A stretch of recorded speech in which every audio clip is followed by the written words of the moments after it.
Hola, buenas tardes. Pues estamos aquí en nuestro séptimo café filosófico. Es un gusto estar de nuevo en este espacio que es el Museo Nacional de la Acuarela. Y pues nos acompaña, como hemos estado en estas ediciones, el profesor José Alfredo Torres de la Facultad de Filosofía y Letras, el profesor Jesús Jasso, también de la Facultad de Filosofía y Letras y de la Universidad Autónoma de la Ciudad de México, y yo, Verónica Alvarado, que también pertenezco a la Universidad Autónoma de la Ciudad de México.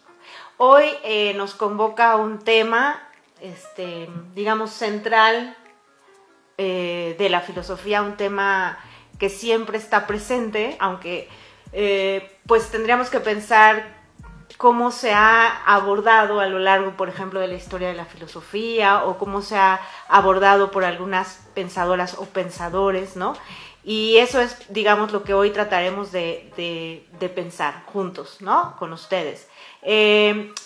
Podríamos lanzar algunas primeras preguntas o una primera pregunta, ¿no? En torno a este tema, que además en estos días lo hemos sentido y vivido, ¿no? En México la muerte pues es algo que está en todos lados. Está en la música, está en todas las artes, ¿no? Está en el teatro, está en la danza, ¿no?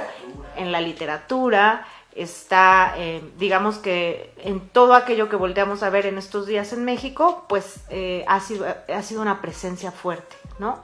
Entonces, bueno, yo empezaría a tratar de pensar este tema filosóficamente hablando, ¿no? Desde una pregunta que yo me estaba haciendo en estos días y que ha sido, digamos, constante en mi cabeza, ¿no? ¿Cómo podemos pensar la muerte hoy en nuestro México, ¿no? Pensando, obviamente, aspectos de la violencia que están presentes en todo momento, desgraciadamente, ¿no? Y que nos duelen, ¿no? Como parte de este país. Pero también, ¿cómo podemos pensar si es que vivimos la muerte del otro? Podemos pensar, bueno, estoy lanzando algunas ideas como para empezar la discusión, ¿no? Pero pues es una pregunta que me ha venido, además después de esta crisis pandémica, ¿no? ¿Podemos pensar la muerte del otro? ¿O cómo podemos vivir la muerte del otro? ¿O vivimos con la muerte del otro? ¿No? Podría tener varios matices esa pregunta. Pero bueno, ¿quién quiere comenzar? Yo creo que Jesús Jasso, pero... No. pero no. Bueno, hay complicidad. Bueno, mira, pues, creo que la presencia de la muerte la podemos concebir, aunque es un contrasentido, ¿verdad? Cuando ya se elimina la vida, pues ya no hay presencia, hay una ausencia absoluta. La pregunta quizás sea, ¿podemos concebir nuestra propia muerte a través de la observación de la muerte de los otros? Y parece que sí, porque es digamos, una vía indirecta. Es una vía indirecta y además es una vía que puede representarnos como hipótesis, como perspectiva o como viabilidad este fenómeno de la muerte. Cognitivamente podemos llegar a una percepción de lo que es la muerte a través de presenciarla en los otros, porque cuando nosotros pensamos que la podemos presenciar, ya no lo podríamos concebir lógicamente por la ausencia total. Aunque hay, pues, por supuesto, ¿verdad? Hay doctrinas que hablan acerca de la trascendencia, ¿no? Que hay una vida después de la vida, pero ese es otro asunto. Desde el punto de vista filosófico y racional, esta es una vía indirecta, decíamos, ¿no? Ahora, ¿qué entendemos o qué significado le damos a la muerte de los demás? Es un corte total de la vida. Y depende de las circunstancias, para que sintamos tristeza, para que incluso alegría, porque bueno, si muere un dictador criminal, pues a lo mejor hasta sentimos gozo, ¿verdad? Esto puede ser cruel, pero así lo vemos por las circunstancias o el contexto de la muerte. Pero contrariamente, si vemos en otra persona que ha sido muy valiosa, pues sentimos tristeza. Contrariamente, sentimos pesar, melancolía, si es que la conocimos, ¿no? Entonces, se dan estos dos elementos afectivos. Ahora, creo, para terminar esta primera presentación, que eso depende de cómo se haya vivido la vida, amigos. Y según los poetas como Octavio Paz, pues son dos caras de la misma esfera. La vida no puede concebirse sin la muerte y viceversa. La muerte no puede concebirse sin la vida. Entonces puede haber un exceso de muerte en la vida y puede haber un exceso de vida en la muerte. Esto por lo que estaba hablando acerca de cuando muere alguien, qué sentido le damos a su fallecimiento o a su inexistencia. Y decía entonces que la forma en que se ha vivido puede contener una especie de idolatría por la muerte, ¿no? O una especie de indiferencia también por la muerte, ¿no? Creo que Octavio Paz decía eso, que el mexicano pues levanta los hombros frente a la muerte, ¿verdad? Levanta los hombros frente a la muerte porque la vida no vale nada. Sí, la vida no vale nada, ¿verdad? La vida no vale nada, o si me han de matar mañana, que me maten de una vez. En el mexicano, según Octavio Paz, pues hay una festividad que la tenemos todo el año con estas conmemoraciones, días de asueto, santos patronos. Y el mexicano, dice Octavio Paz, se excede en estas fiestas, ¿no? Se sobrepasa, ¿no? Pero en este sobrepasarse tiene una especie de negación de sí mismo, porque después viene el duelo, ¿no? O sea, la negación de sí mismo es como si te quitaras tu propia vida y ya no existieras, salvo con ese exceso de desahogo que al mismo tiempo le da la oportunidad al mexicano, según Octavio Paz, de manifestar algo que le está lastimando, ¿no? Algo que le está doliendo. Y incluso puede ejercer violencia extrema, porque dice, puede en esas fiestas, pues toma, come y mata y se excede en su alegría con esta pirotecnia que es tan colorida y tan escandalosa. Es decir, se quita la máscara, dice. Se quita la máscara. Ahora, ¿qué relación tiene esto con la muerte? Bueno, yo lo interpreto como todo el tiempo estamos viviendo con la muerte, a través de la miseria del medio social, a través de la violencia que nos trae pues, estados de ánimo mortuorios, necrófilos. Entonces todo el tiempo estamos viviendo con la muerte, Pero el mexicano, cuando se quita la máscara y se desahoga, es el momento en que la vida le puede ser una vida favorable. Pero llega la famosa cruda, ¿verdad? Y entonces viene otra vez esa vida monótona. Y la monotonía parece que tiene que ver con la muerte. O sea, los mexicanos, según Octavio Paz, vivimos muy de cerca con la muerte. no la valoramos en una especie de equilibrio que nos permitiera una vida que estamos dispuestos a vivirla porque sabemos que va a terminar con la muerte. Entonces, en ese caso, hay una especie de consideración hacia la muerte porque nos es benéfica. Pero cuando nos excedemos y no tenemos en cuenta una vida satisfactoria, entonces podemos llegar a la indiferencia respecto de la muerte. Y por eso la vida no vale nada, ¿verdad? La vida no vale nada y se puede terminar en cualquier momento, ¿no? No le damos la justa dimensión a la muerte para que nos haga satisfactoria la vida. Y ahí hay un fenómeno de interpretación de lo que sería la muerte, que siempre conlleva la vida, pero en esa relación que tiene que ser fructífera, que le dé sentido a ambos polos, ¿no? A la vida y a la muerte. ¿O tú qué opinas, Jaso?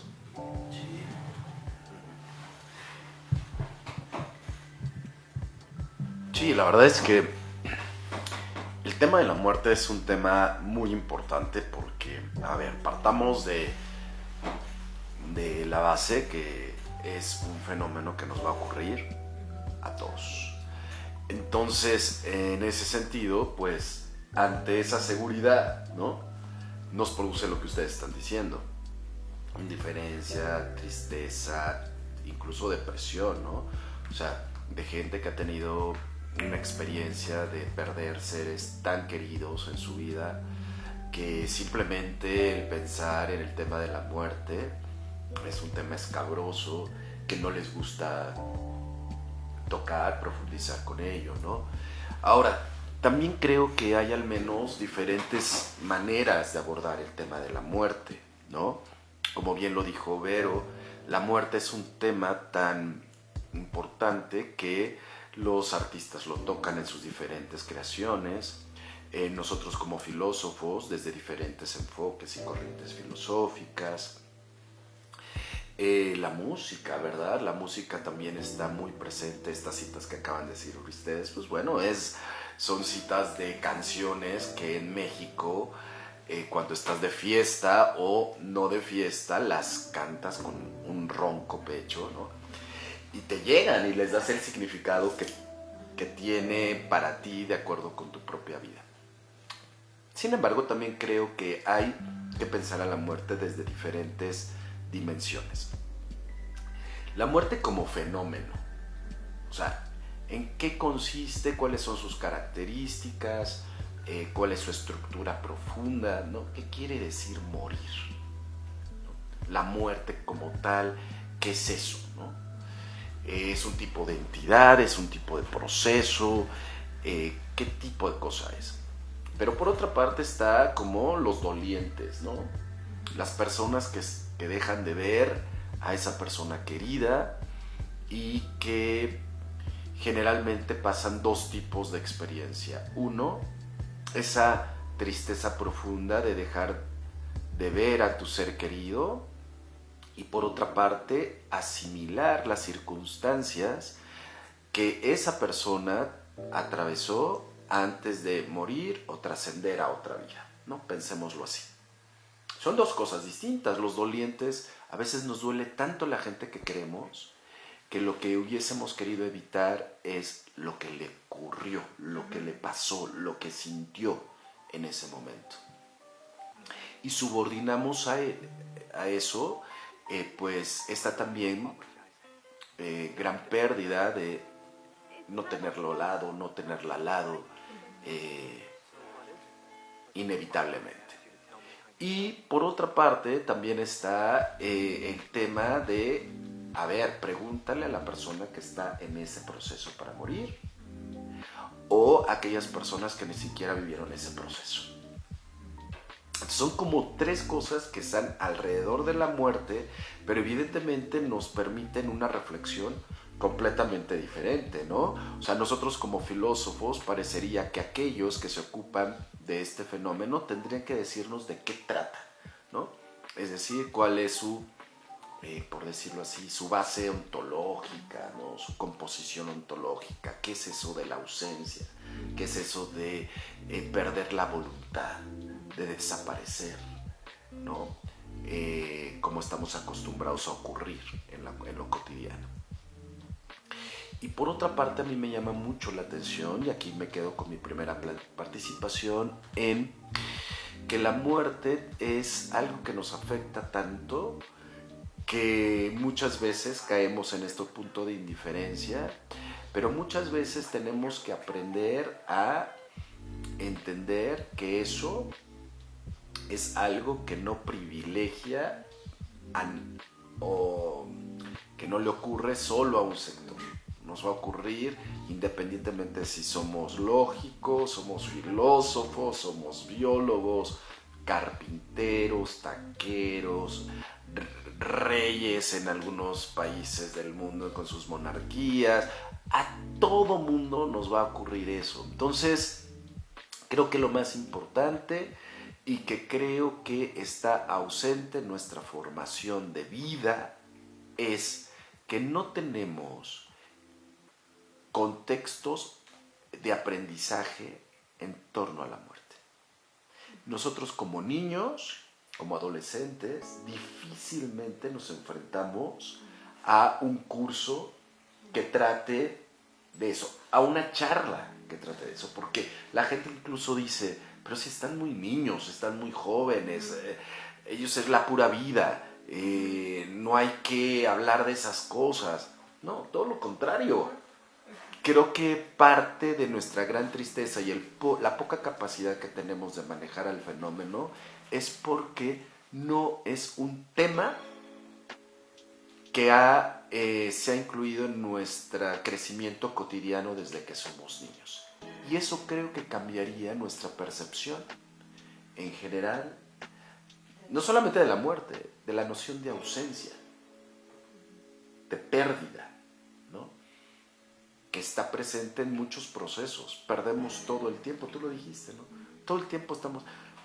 José Alfredo lo dijo, el tema de la muerte, en términos de ausencia, de perder algo, está constante en todo lo que hacemos. A cada ratito perdemos cosas y después llegan otras cosas.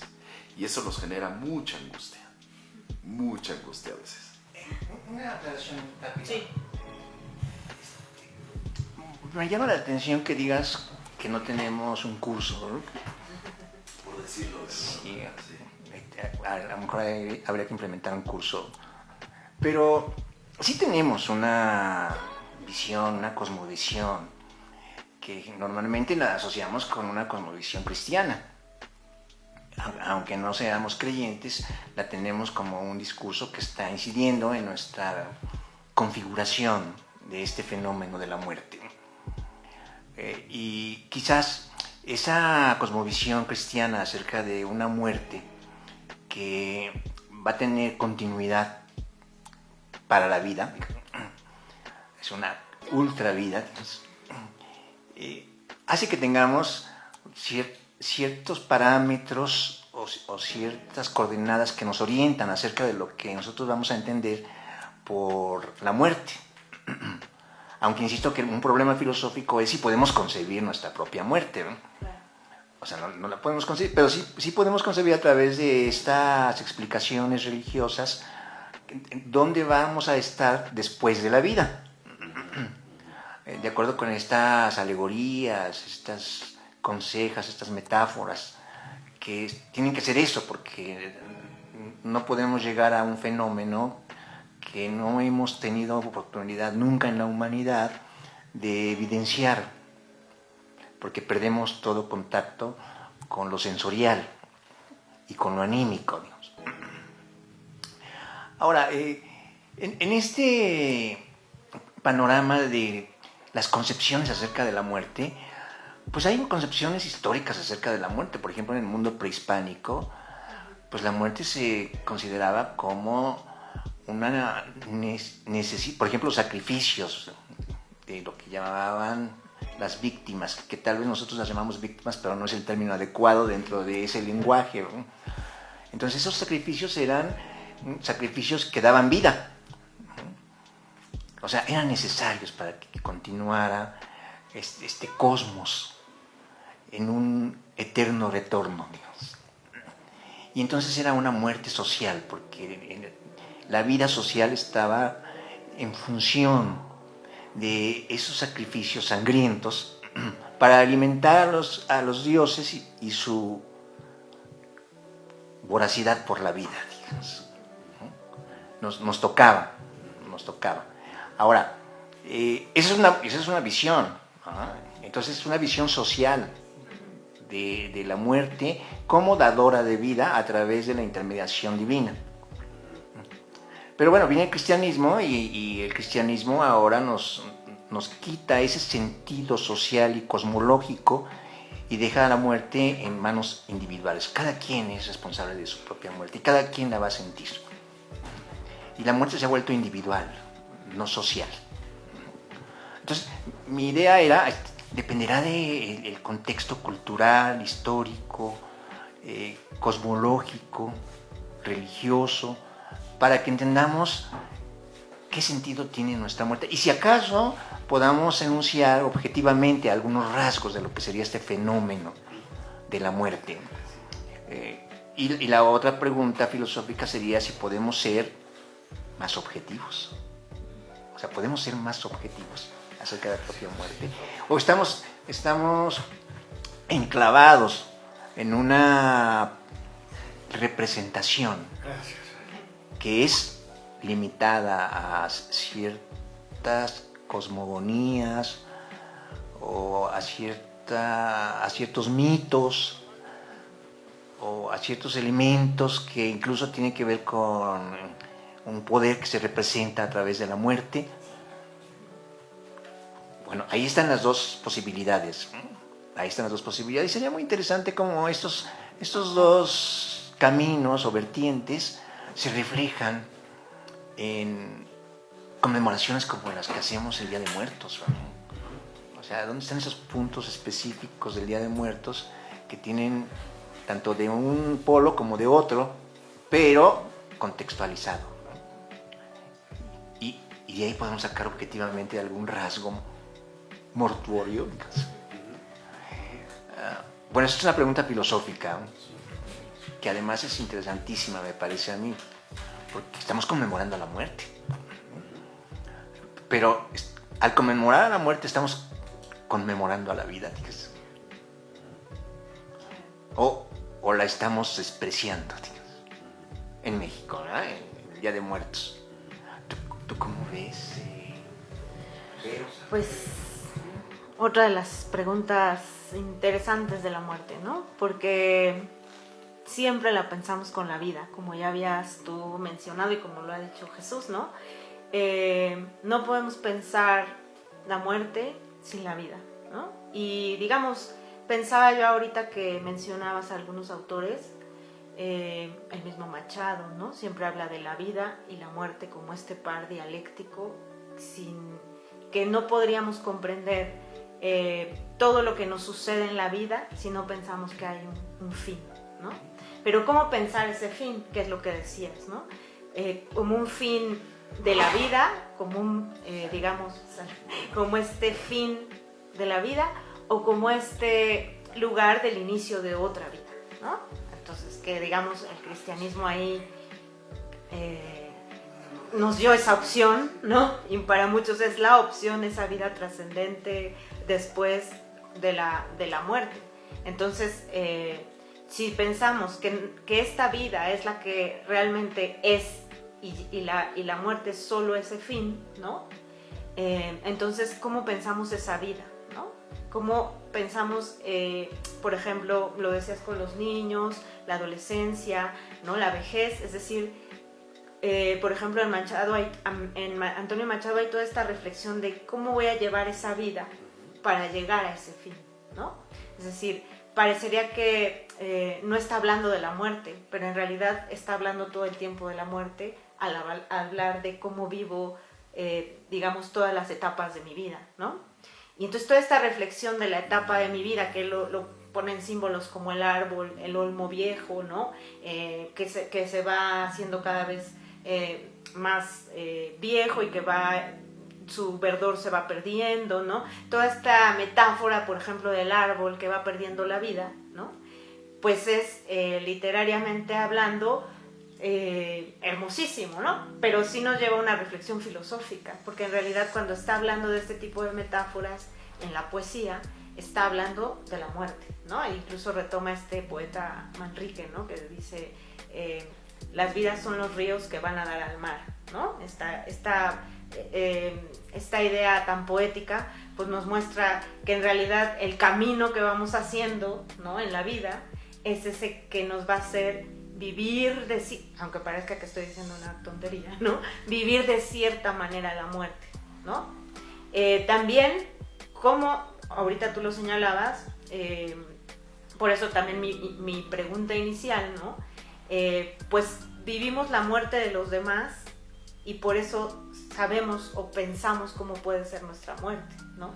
Sin el otro no podríamos dar cuenta de la posibilidad de cómo vamos a morir, ¿no? Y entonces vienen estas reflexiones de cómo quiero morir, ¿no? Voy a morir, bueno, y ahí ya vienen los existencialistas que dicen, bueno, vas a morir cobardemente, vas a morir siendo una persona digna, ¿cómo vas a morir? Y que también vienen todas las reflexiones bioéticas, ¿no? Del bien morir, del mal morir, ¿no? Es decir, que puedes elegir morir dignamente, ¿no?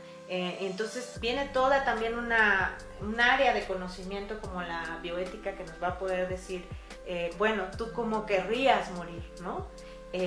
¿Por qué decidir cómo quiero morir, por ejemplo, ¿no? ¿Por qué sería tan importante decidir cómo quiero morir todo este camino?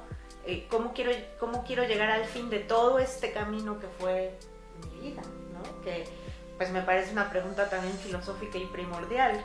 ¿Cómo quiero morir, no? Bueno, ajá. Esto que tú mencionas, bueno, no sé si quieras, ¿no?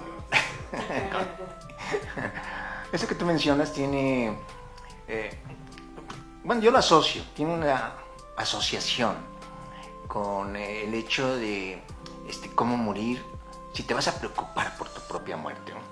Hay algunos argumentos que son rebatibles, por supuesto, pero que también son muy importantes. Por ejemplo, este argumento de, creo es Lucrecio, que escribió La naturaleza de las cosas, sí, de Rerum Natura, que dice que no tenemos por qué preocuparnos por nuestra propia muerte, ¿no?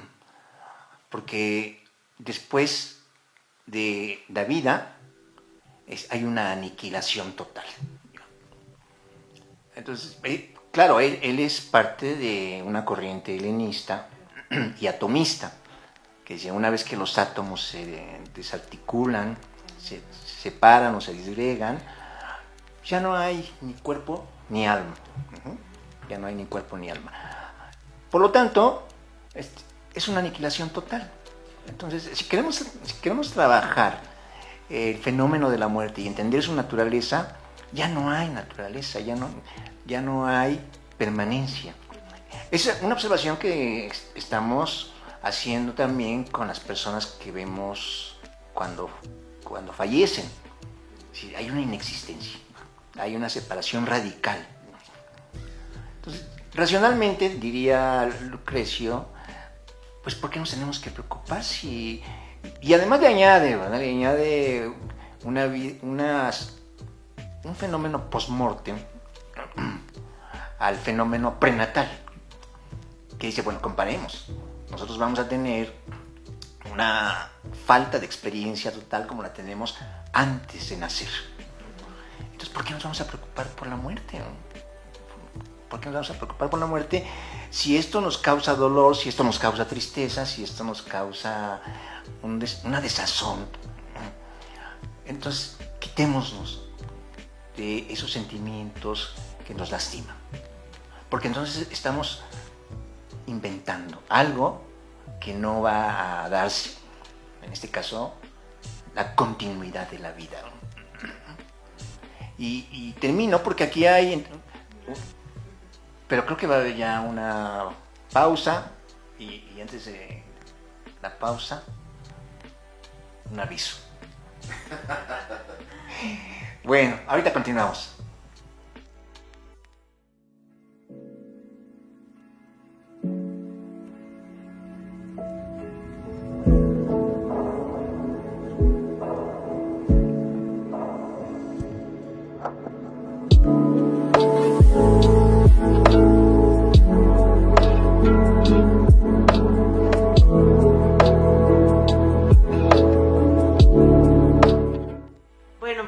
continuamos. Pues miren todas las reflexiones a las que hemos llegado, ¿no? Con este tema tan humano, ¿no? Tan humano y que nos convoca como seres humanos todo el tiempo, ¿no? Entonces, bueno, yo le cedo la palabra al profesor Jesús, a ver si tiene alguna interesante pregunta que plantearnos. Yo creo que sí. No, pues sí, unánimemente sí. Bueno, en primer lugar quiero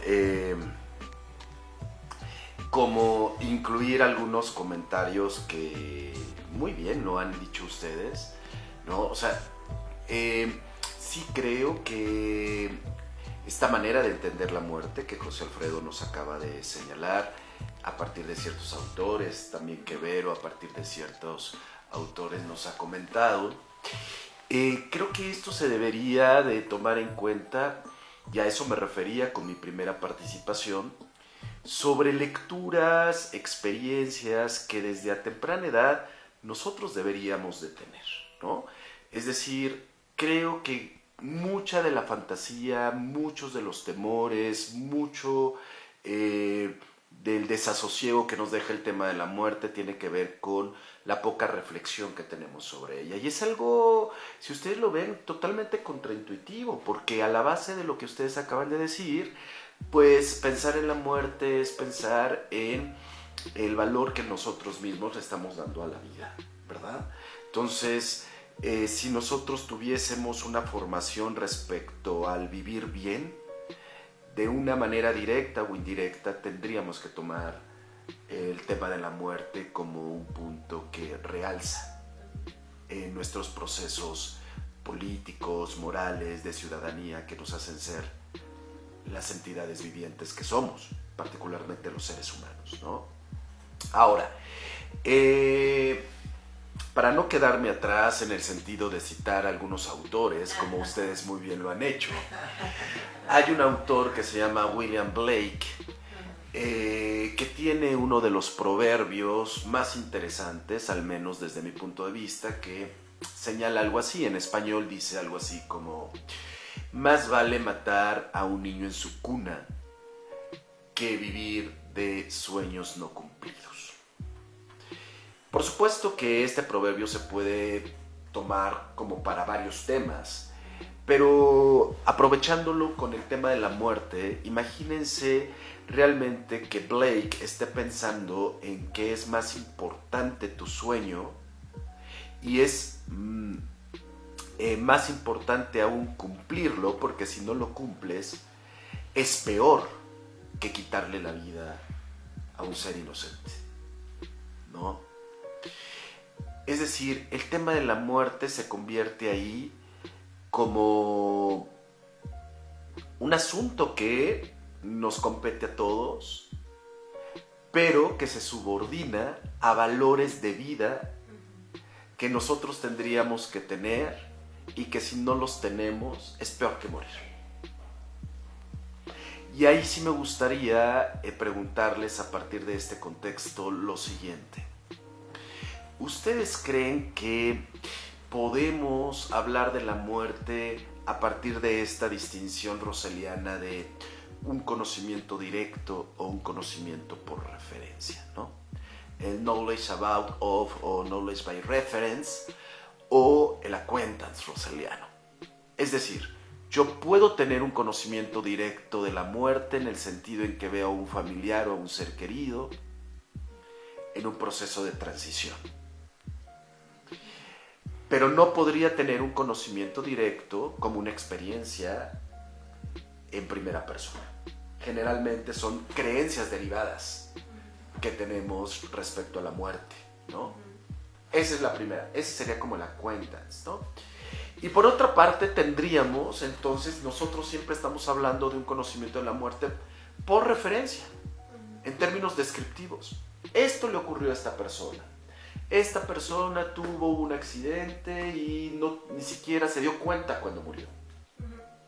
Y a partir de ahí, cualquiera de estas dos cosas, ya sea mediante un proceso o mediante una muerte repentina, como dice José Alfredo, nos hace pensar en nosotros mismos. Cómo nosotros nos gustaría vivir esto que tú llamabas algo contraintuitivo, nuestros procesos mismos de morir. Entonces, ¿qué piensan ustedes? Nosotros como personas que aún tenemos agencia política, agencia ética, agencia ciudadana, ¿no?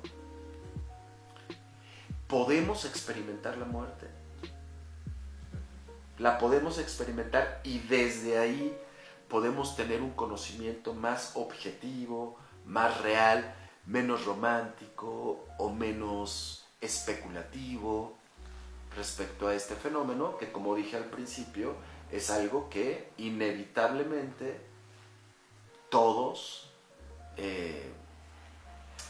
vamos para allá. Vamos para allá. Esa es mi pregunta. Primero, le cedo la palabra. Voy a pensar. Toma el micrófono. Bueno, en el caso de los helenistas como Lucrecio, pues está una idea que me parece determinante. O sea, cuando está la vida no está la muerte, y viceversa. Cuando está la muerte ya no está la vida. Ese argumento es determinante para negar que podemos tener una experiencia directa de la muerte o de mi propia muerte. Quizá lo que hemos aquí más o menos consensuado es que la podemos tener por referencia o por medio de descripciones, pero no con un conocimiento directo. Sí, porque, pues, ¿cómo vamos a tener un conocimiento directo cuando ya no hay el objeto de nuestra posible conocencia? Entonces, parece ser que la conclusión sería: nosotros no podemos tener una experiencia de nuestra propia muerte, objetiva. Pero sí podemos tener estas concepciones a través de un discurso descriptivo que intenta llevar a cierta intersubjetividad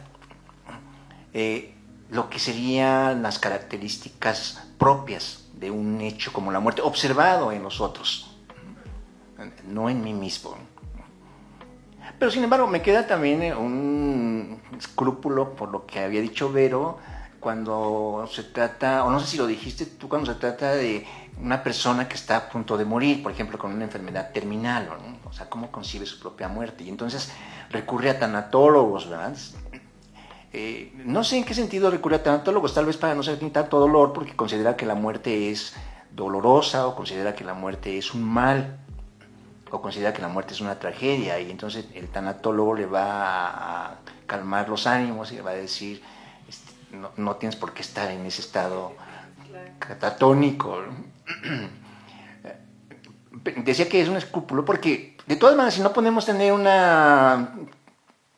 conocimiento directo, ¿qué nos va a hacer o de dónde va a sacar el tanatólogo algo que nos calme, que nos atenúe esta posibilidad de que la muerte sea algo trágico o algo malvado? Y otra pregunta sería, bueno, ¿por qué hay gente que considera que es un mal la muerte? O sea, ¿de dónde saca que es un mal? Yo en particular creo que la muerte es aniquilación total, ¿no? Y no sé si trabajamos un poco la lectura de Borges acerca de este cuento del inmortal, que es tan extraordinario, ¿no? En donde Borges trata de decirnos qué pasaría si hay una continuidad de la vida, entre comillas, ¿no? O sea, sería catastrófico, de acuerdo con Borges, ¿no? Sería catastrófico. Perdería todo sentido la vida si fuéramos inmortales. Bueno, esto podría ayudarnos a pensar que después de la vida no necesitamos que haya más vida, porque entonces vendría esa catástrofe que pinta Borges en su cuento El Inmortal, ¿no? Y por lo tanto tendríamos que agradecer a la muerte, que está siempre pegada a la vida, para no caer en esa ruina que yo no la llamaría ruina humana, sino la llamaría ruina cósmica, ¿verdad? Ruina universal, ¿verdad? De acuerdo con Borges, ¿verdad? Que Borges lo saca de Schopenhauer, que habla así de la muerte, ¿no? Lo saca de Schopenhauer. Pero creo que seguimos pensando, de acuerdo con una visión cristiana, acerca de que después de la muerte sí va a haber una vida todavía más justa, más feliz, pero esta es una aceptación de parte de los creyentes que no necesariamente tiene que ver con un esquema más objetivo, ¿no? Un esquema más objetivo tal vez estaría dentro de estas consideraciones de Lucrecio o estas metáforas de Borges o estas asunciones de Octavio Paz en El laberinto de la soledad. Ahí estaría lo que tú dices, digamos, una especie de preparación para la muerte. Una preparación para la muerte sería una preparación para la vida. Y en función de cómo estemos nosotros accediendo a la muerte a través de estas interpretaciones, tendremos una vida más plena o menos plena. Pues sí, porque ahorita que mencionabas el cuento de Borges, tan complejo además, ¿no? Porque justamente en la escritura de Borges encontramos esa confusión entre lo vivo y lo muerto, y que es justo lo que estamos discutiendo, ¿no? Pero este personaje que llega un momento en que lo que ya no quiere es ser inmortal, porque si nos imaginamos con una vida siempre cambiante, ¿no? Él va pasando por varios personajes, ¿no? Va contando como su vida cada vez que va reencarnando, digamos, va viviendo en 1700, en 1800, en 1900, ¿no? Llega un momento en que uno dice, pero es que esa vida sería invivible, ¿no? Ya él quiere morir. De hecho, cuando muere, pues ya, porque es algo extraño en el cuento, de pronto él ya muere, entonces ya dices, entonces ya no es inmortal, ¿no?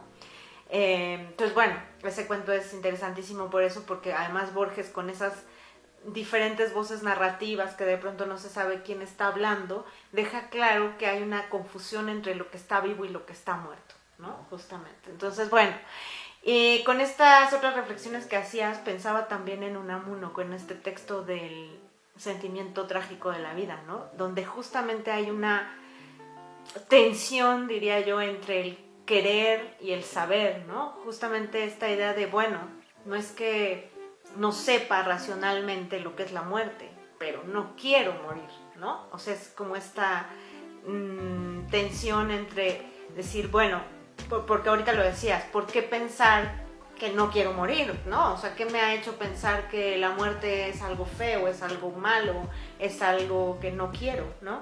Y entonces esta discusión la plantea Unamuno entre esta tensión, ¿no? Entre, bueno, no es que no sepa, racionalmente puedo decir, pues sí, todos morimos, ¿no? Todos estamos destinados a morir, pero ¿por qué el ser humano tiene esta discusión con la muerte y esta reflexión con la muerte constante de negarla, ¿no? Y de decir, no quiero llegar a ese fin? Esa es una discusión filosófica, ¿no? ¿Por qué nos preguntamos todo el tiempo por la muerte, ¿no? ¿Por qué nos preguntamos en todos los sentidos que hemos planteado aquí, pero nos hemos siempre preguntado por la muerte, desde diferentes culturas, en diferentes momentos de la historia, bueno, en todos, diría yo, ¿no? Hay una reflexión constante sobre la muerte, ¿no? Y llevándolo a temas muy duros de la actualidad en México, por ejemplo, de la discusión que nos convoca como sociedad porque vivimos la violencia y la muerte, esto que, bueno, varios teóricos contemporáneos como Foucault, como Agamben, ¿no? Que hablan sobre digamos, los estados donde se lleva a cabo una necropolítica, ¿no? O un necropoder, ¿no? Pues es otra discusión de la muerte, ¿no? Cómo pensar la muerte presente de manera constante en cuestiones como los feminicidios, como las desapariciones forzadas, ¿no? E incluso, ayer lo discutían en otro espacio, ¿no? Estar muerto en vida, el estar muerto en vida de algunos personajes sociales como los migrantes, ¿no? Que en realidad pues hay un cuerpo, pero es un cuerpo sufriente, que digamos que no está en una vitalidad que debiéramos decir es un cuerpo que está viviendo la vida, ¿no? Sino que en realidad está viviendo la muerte, ¿no? Que parecería también una contradicción, pero pues si lo pensamos desde esta visión de lo que podemos entender como la necropolítica, ¿a quién le sirve que haya masas muriendo, ¿no? Grupos muriendo o comunidades muriendo, ¿no? Donde la vida para ese poder, ¿no? No vale, ¿no? Y que además no solo no vale, sino que le da un beneficio a alguien que los otros mueran, ¿no? Entonces, bueno, esa ya es una reflexión más de tipo social, pero sobre la muerte, porque creo que hemos hablado de varias dimensiones, ¿no? Pero ese tema a mí, pues digamos, lo estoy trabajando porque lo estoy trabajando desde las artes escénicas y es un tema primordial actualmente, ¿no? En cómo se está haciendo cierto tipo de representaciones sobre necroficciones justamente o necronarrativas, porque están hablando precisamente de este tipo de formas de reflexionar la muerte desde las artes, ¿no? Por ejemplo. Sí, muy interesante. ¿Quieres participar, Jesús? Bueno, si me dan chance de participar, sí.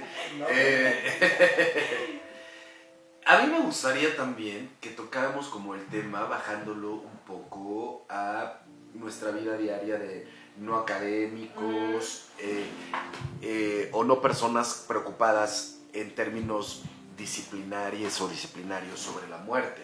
Sí. O sea, yo creo que también la muerte se presenta como un problema porque estamos muy acostumbrados a vivir como si no nos fuésemos a morir. Sí. ¿No? Y eso es muy intuitivo y eso es muy cotidiano. O sea, la gente hace planes, piensa que mañana, como en términos muy humeanos, ¿no? Que mañana va a salir el sol y yo con el sol también y no va a pasar absolutamente nada. Ahora, por otra parte, yo creo que también implica esta gran angustia porque en la muerte es incertidumbre. O sea, tú nunca sabes, el tema de la incertidumbre está a la base de la muerte. Tú nunca sabes cuándo te vas a morir, ni cómo te vas a morir, y entonces, ¿qué prefieres? Vivir como si no te fueses a morir. Y creo que eso es un error. Creo que quitar esos sentimientos, ya sea que porque tú tienes una idea de es el fin, o sea, que cuando muere uno se termina todo, ¿no?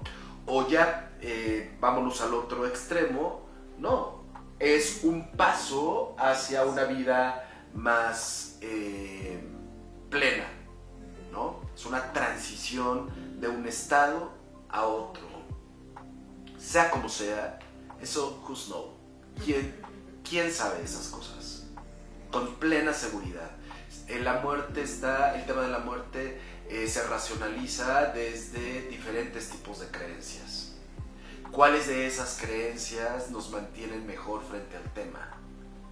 ¿Cuáles de esas creencias me permiten vivir mejor a mí? Pero ¿cuáles otras me permiten describir particularmente el fenómeno de la muerte? Son cosas diferentes. O sea, yo puedo en el aula o en una investigación hablar desde un marco teórico, ¿no?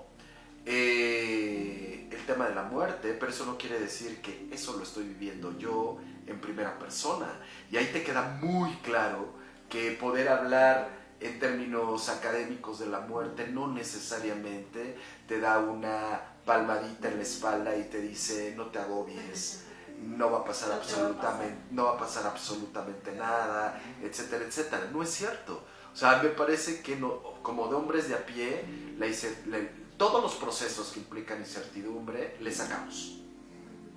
O sea, como que nos queremos ir pensando que hay procesos que son muy seguros, como la vida, o pensando que no me tiene por qué pasar algo en otra cosa. Ahora, dando un poco el giro de tuerca, y con esto termino esta intervención, la muerte, insisto, es ausencia. Y la ausencia se vive no solamente perdiendo tu propia vida o perdiendo la vida de un ser querido, es perdiendo un trabajo, es perdiendo a un amigo, es perdiendo a una amiga, es perdiendo a tu pareja, es perdiendo cosas que son importantes y que nosotros tampoco sabemos convivir con eso. Porque parece que la vida va de por medio. O sea, cuando le das tanto valor a tu pareja, tanto valor a tu trabajo, tanto valor a tus amigos, cuando eso se va, parece que tú te vas con tu voluntad con ellos. Y eso también es morir. Eso también es dejar de vivir plenamente, dignamente, con todo esto que nos permite ser los seres humanos que somos. Me parece que la preparación ante la ausencia y ante los procesos de duelo son sumamente importantes, ¿no? Vamos a dar 10 minutos. Bueno, Para cerrar. sí. Claro que en esta visión que tú estás mostrando es que no puede uno quedar impasible, ¿no? Y decir, no, pues es que ya, pues es aniquilación total. Entonces, vamos a quedar muy conformes y no vamos a temerle a la muerte, pero surgen estos torbellinos internos cuando se da un hecho concreto de una pérdida, como tú la mencionaste, el trabajo, una pareja o un amigo, ¿no? Que no los esperábamos, tal vez, pero al mismo tiempo no los vamos a asimilar con una indiferencia completa, porque racionalmente tenemos una visión de la muerte, en este caso la muerte como aniquilación total. Bueno, tal vez ahí habría que hacer una acotación con respecto a los fines que perseguían filósofos como Lucrecio, ¿no? O como Epicuro, que decían, oye, si tú eres un poco más racional, vas a poder comprender fenómenos físicos que están en la naturaleza y uno de ellos es la muerte.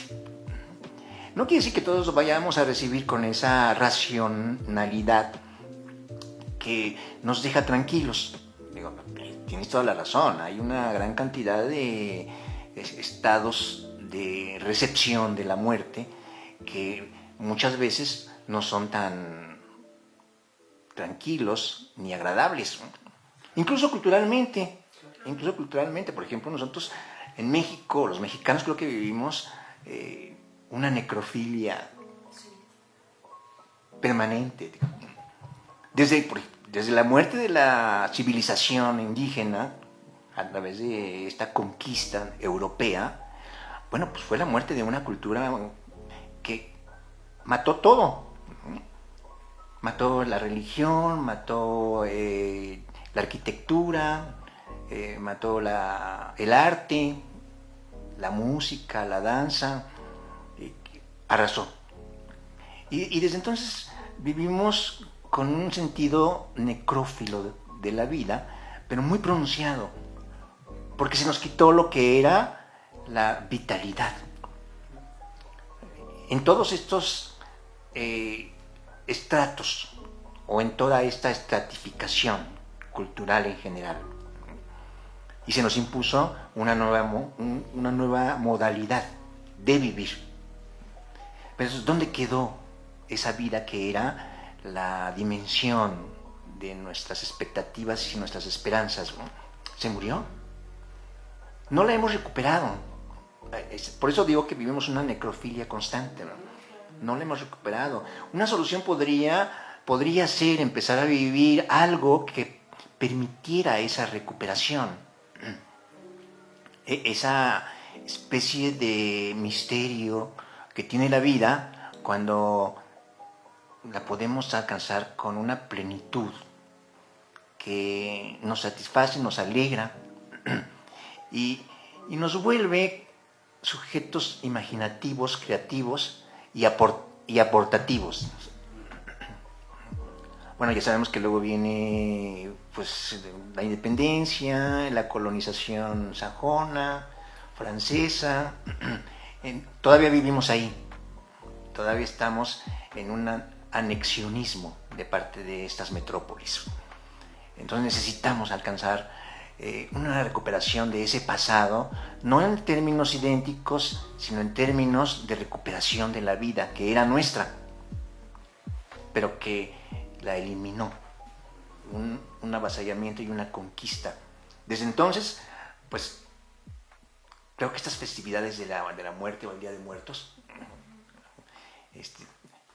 tienen que ver con un recuerdo de esa necrofilia. Entonces, que la muerte todavía nos debe vida, ¿no? Un recuerdo verdaderamente nuestro, ¿no? Muy Y que nuestro, está claro, en todo el país, ¿no? Digamos, lo vemos en cada espacio. Por eso yo decía, uno va caminando y de un lado hay una ofrenda, o sea, en todos los lugares, el sonido, los sabores, los olores, ¿no? Son la festividad. Bueno, pues para ir cerrando, me gustaría que hiciéramos una reflexión breve sobre nuestro tema de hoy y agradecerles por estar aquí. A ver.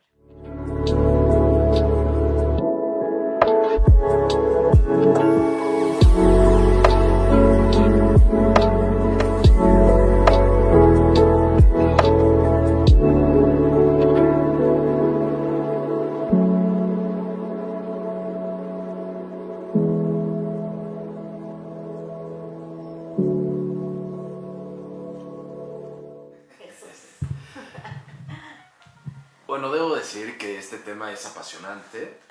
Es apasionante en el sentido en que te permite pensar en tus seres queridos, te permite pensar en tu vida, ¿no?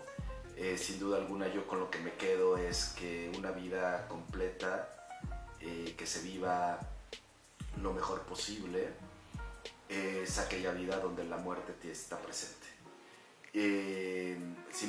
Con el sentimiento más objetivo que podamos, pero eso es lo que nos va a dar la oportunidad de tener un impulso adicional y no siempre estar creyendo que somos eternos y que no nos va a pasar absolutamente nada. Por otra parte, como filósofo y como lógico, quedo en deuda ante este tema.